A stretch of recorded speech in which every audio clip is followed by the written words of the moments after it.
मेरी जो दादी थी वो दूसरी कास्ट से थी। वो छोटी जात से थी और बाकी बड़े लोग थे, लेकिन आज भी उन्होंने हमें एक्सेप्ट नहीं किया। अगर देखा जाए तो उनसे कुछ लोग हैं जिन्होंने एक्सेप्ट नहीं किया बिकॉज ऑफ माय ग्रैंडमदर। कल्पना कीजिए एक ऐसे समाज की जहां भाईचारे का नारा सबसे ऊपर है, जहां कहा जाता है कि एक ही सफ लाइन में खड़े होकर नमाज पढ़ने वाला इंसान बराबर है। ला फज़्ल लिअरबिय्यिन अला अजमिय्यिन वला लिअजमिय्यिन अला अरबिय्यिन वला लिअस्वद अला अहमरा वला लिअहमरा अला अस्वदा इल्ला बित्तक़वा। किसी अरब को किसी अजमी पर कोई फजीलत हासिल नहीं, अजमी को भी किसी अजमी को किसी अरबी पर कोई फजीलत नहीं, किसी गोरे को किसी काले पर, किसी काले को किसी गोरे पर। लेकिन क्या हो अगर ये बराबरी केवल मस्जिद की दहलीज तक ही सीमित हो? इस्लाम के मामले में आमतौर से समझा जाता था कि ये मसावात का, बराबरी का मजहब है। नो डाउट कि इसकी जो मैथोलॉजी है, इसका जो रूट है कुरान, इसका जो रूट है प्रॉफिट के, आखिरी नबी के जो हदीस हैं, उसमें इस तरह के भेदभाव की बात नहीं। उत्तर प्रदेश और बिहार के कई गांवों से एक ऐसी कड़वी हकीकत सामने आती है जो आपके होश उड़ा देगी। वहां आज भी कई ऐसे कब्रिस्तान मौजूद हैं जहां मुर्दों को दफनाने के लिए भी उनकी जाति देखी जाती है। अगर आप पिछड़ी जाति के मुसलमान हैं तो आपको ऊंची जाति के मुसलमानों के कब्रिस्तान में जगह नहीं मिलेगी। कब्रिस्तानें आपको हर शहर में, हर जगह आपको अशराफ की कब्रिस्तानें अलग मिलेंगी। पर देशज पसमानदा एक जगह होते हैं, शेख सैयद लोगों का कब्रिस्तान अलग मिलेगा, ख़ानदान विशेष का कब्रिस्तान मिलेगा, और किसी की हिम्मत नहीं कि उस कब्रिस्तान में आप दफन हो जाए। तो जो सामाजिक और धार्मिक संस्थाओं में जब भागीदारी नहीं, तो आप समझ सकते हैं कि मुस्लिम समाज सामाजिक न्याय को लेकर बिल्कुल जीरो से भी नीचे है। आज का सवाल बहुत सीधा है लेकिन गहरा है। क्या धर्म बदलने से इंसान का सोशल स्टेटस बदल जाता है, या फिर भारत में जाति एक ऐसी सच्चाई है जो आपके कफन का कपड़ा बदलने के बाद भी आपका पीछा नहीं छोड़ती? अरे आपने सब किया, हमने पिया, क्यों पी लिया? आज हम इस वीडियो में उस इनविजिबल वॉल की बात करेंगे जिसे इंडियन मुस्लिम सोसाइटी में पसमानदा संघर्ष कहा जाता है। एक ऐसा सच जिसे कई डिकेड से मजहबी एकता के पर्दे के पीछे छिपाकर रखा गया है। और क्या आप जानते हैं कि भारत के star fast bowler Mohammed Siraj भी इसी पसमानदा समाज की जाति से आते हैं? बात करेंगे उनकी भी आगे इस वीडियो में। ताकि इस देश में अगर कभी पसमानदा जो है राजनीतिक रूप से सबल हुआ, मुख्यमंत्री और प्रधानमंत्री और गृह मंत्री बना, तो भारतीय संविधान की वजह से होगा, इस्लामिक फ़िक्र की वजह से नहीं। क्योंकि इस्लामिक फ़िक्र के अकॉर्डिंग तो हम रज़ील कमीन हैं, हम तो अशराफ के कुफूर नहीं हैं। खलीफा होने के लिए, यानी मुस्लिम समाज का नेतृत्व करने के लिए शेख सैयद होना जरूरी है। पसमानदा ये एक फारसी शब्द है जिसका मतलब है वे लोग जो पीछे छूट गए। इंडिया की मुस्लिम आबादी में 80 से 85% लोग पसमानदा हैं। सोशियोलॉजिस्ट ने इंडियन मुस्लिम सोसाइटी को 3 पार्ट्स में डिवाइड किया है। अशराफ वो इलीट लोग हैं जो विदेशी मूल, अरबी, तुर्की या ईरानी होने का दावा करते हैं, जैसे सैयद, शेख, मुगल और पठान। अजलाफ ये वो लोकल लोग हैं जिन्होंने धर्म बदला और जो ट्रेडिशनल व्यवसायों से जुड़े हैं, जैसे बुनकर, अंसारी, दर्जी, इदरीसी या सब्जी बेचने वाले राइन। अर्जाल ये वो दलित मुसलमान हैं जो समाज के सबसे निचले पायदान पर रखे गए, जैसे हलालखोर, सफाई कर्मी, नट या धोबी। कि मुसलमानों में धोबी भी होते हैं, नट भी होते हैं, बख्खो भी होते हैं, हलालखोर भी होते हैं, मेहतर होते हैं, भंगी होते हैं, भाट होते हैं, भटियारा होते हैं, मोची होते हैं, पासी होते हैं, जुलाहा होते हैं, खटिक होते हैं। करीब करीब यूँ समझिए कि जो अभी हम लोगों ने हिंदी बेल्ट में स्टडी किया तो 42-45 जातें ऐसी हैं जो मुसलमानों में पाई जाती हैं।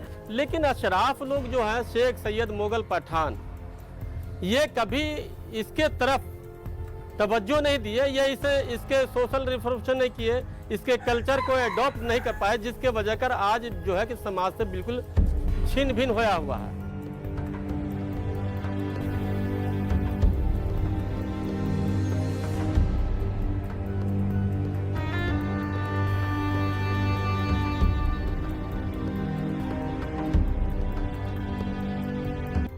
हकीकत यह है कि 1901 की जनगणना में पहली बार इन कास्ट कैटेगरीज को ऑफिशियली दर्ज किया गया था, जिससे पता चला कि धर्म बदलने के बावजूद पहचान और पेशा नहीं बदले।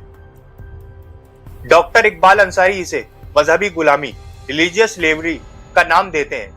विडंबना देखिए, मदरसों में पढ़ने वाले 90 से 95% बच्चे पसमानदा होते हैं, लेकिन इन मदरसों और बड़े रिलीजियस ऑर्गेनाइजेशन जैसे वक्फ बोर्ड या पर्सनल लॉ बोर्ड की लीडरशिप पर हमेशा अशराफ लोगों का कब्जा रहा है।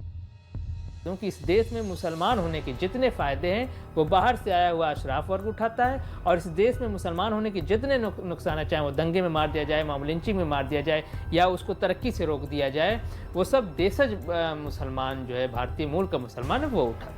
भेदभाव केवल ऑर्गेनाइजेशन तक नहीं, पसमानदा नेताओं का दावा है कि कई जगहों पर 5 वक्त की नमाज तो पसमानदा इमाम पढ़ा सकते हैं, लेकिन जुमे या ईद की नमाज के लिए अक्सर अशराफों को ही प्रायोरिटी दी जाती है। ऐसी मस्जिदें आपने बहुत देखी होगी जहां पूरे साल 5 वक्त की नमाज पसमानदा मौलवी पढ़ाता है, और जुमा की नमाज पढ़ाने के लिए और ईद की नमाज पढ़ाने के लिए अशराफ मौलाना चला आता है। लेकिन आपने कोई ऐसी मस्जिद भारत में नहीं देखेंगे जहां पूरे साल 5 वक्त की नमाज जो है अशराफ मौलाना पढ़ाता हो, और ईद की नमाज या जुमे की नमाज पढ़ाने के लिए कोई पसमानदा मौलवी आता। इससे आप समझ सकते हैं कि धार्मिक में भी और सामाजिक में भी हर जगह अशराफ वर्ग ने जगह कवर कर रखा है, और वो भारतीय मूल के मुसलमानों को, देशज पसमानदा को आगे नहीं आने देता है। शादी ब्याह के मामले में कुफू का सिद्धांत, जो कहता है कि निकाह केवल बराबरी के खानदान में होना चाहिए, मुस्लिम समाज में एंडोगेमी का सबसे बड़ा हथियार बन गया है। आज भी एक बुनकर का बेटा किसी सैयद की बेटी से निकाह करने की सोच भी नहीं सकता। पसमानदा मुसलमान आज एक दोहरी मार झेल रहे हैं।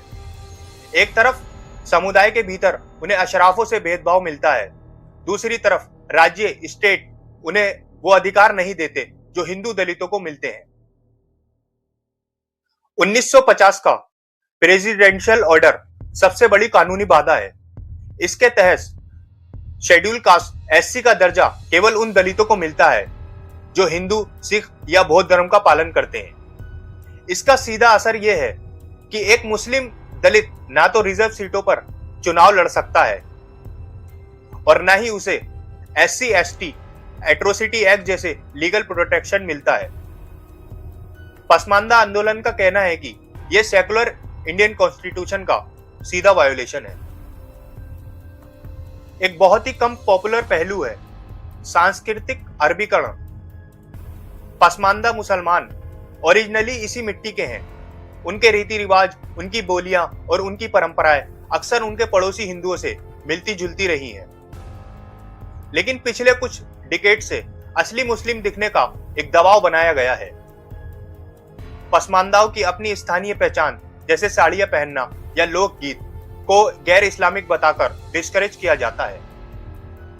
ये तो एक दिखावे के तौर पर है। ये चीज़ जो दिखाते हैं ना कि कल्चर फलां चीज़ देगा, इससे ड्राइंग की पॉलिटिक्स है नहीं ये चीज़।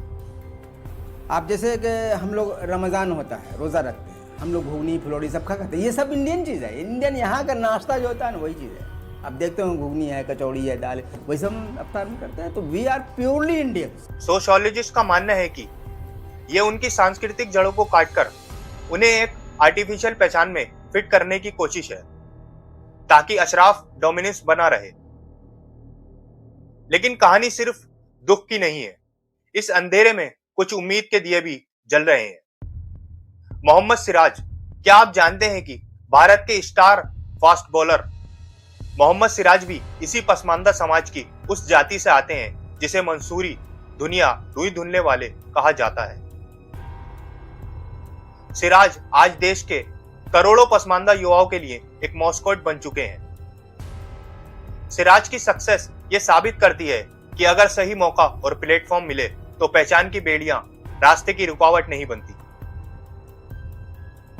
हाल ही में सरकार और डिफरेंट पॉलिटिकल पार्टीज द्वारा पसमानदाओं की ओर सिने अफेक्शन दिखाने की बहुत चर्चा हुई।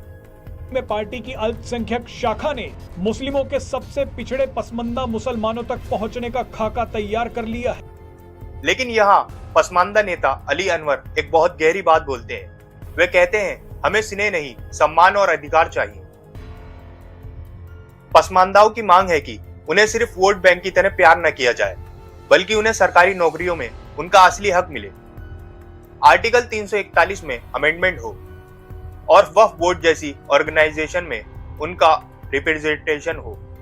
बिना लीगल राइट्स के स्नेह केवल चुनावी रणनीति बनकर रह जाता है। पसमानदा संघर्ष भारत के लोकतंत्र के लिए एक इम्तिहान है। यह हमें याद दिलाता है कि जब तक 85% आबादी हाशिए पर रहेगी तब तक सबका विकास केवल एक नारा ही रहेगा। तो आखिर इसके ठोस समाधान क्या हो सकते हैं? Caste census. सबसे पहले मुस्लिम समाज के भीतर एक पारदर्शी जाति जनगणना होनी चाहिए ताकि उनकी रियल कंडीशन का डाटा सामने आ सके। Legal justice. 1950 के राष्ट्रपति आदेश में संशोधन कर दलित मुसलमानों को भी एससी का दर्जा मिलना चाहिए। Institutional democratisation. वक्फ बोर्ड और माइनॉरिटी ऑर्गेनाइजेशन में पसमानदाओं का रिप्रेजेंटेशन उनकी आबादी के हिसाब से होना चाहिए। आप इस बारे में क्या सोचते हैं? क्या आपको लगता है कि समाज के भीतर इन दीवारों को गिराने का वक्त आ गया है? अपनी राय कमेंट सेक्शन में जरूर बताएं और इस वीडियो को ज्यादा से ज्यादा शेयर करें ताकि यह जानकारी और लोगों तक पहुंच सके। धन्यवाद।